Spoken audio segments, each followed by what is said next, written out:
इब्ने आदम, ए आदम की औलाद, तुम किस रास्ते पे चल पड़े हो? दुनिया की फरेबी कार्रवाइयों में गुम होकर अपनी असल हकीकत को भूल गए हो, अपनी पहचान को भूल गए हो, ये तक भूल गए हो कि तुम एक मोमिन हो। अल्लाह की तरफ लौट आओ, क्योंकि वही तुम्हारा पालने वाला है, वही हमारी मुश्किलों का हल है और वही हमारा इब्तिदाई ठिकाना है। जिंदगी की दौड़ में हम पटक गए हैं, मगर अभी भी हमारे पास वक्त है कि हम अपने रब की तरफ रुजू कर लें, अपने रब के आगे गिड़गिड़ाएं, सजदों में गिड़गिड़ाएं, अपने रब से माफ़ी मांगे,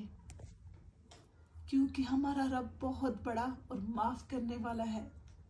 वो तो कहता है, ऐ मेरे बंदे, तू मुझे पुकार कर तो देख, मैं तेरे पास ना आऊं तो फिर कहना, तू मुझे पुकार तो सही,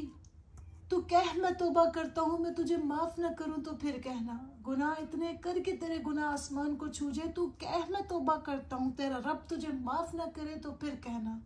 ऐ मेरे बंदे तू मुझे पुकार तो सही, ऐ मेरे बंदे तू मुझसे मांग कर तो देख, ऐ मेरे बंदे अपने आप को मेरे हवाले कर तो देख, ऐ मेरे बंदे मुझे दिल से पुकार कर तो देख,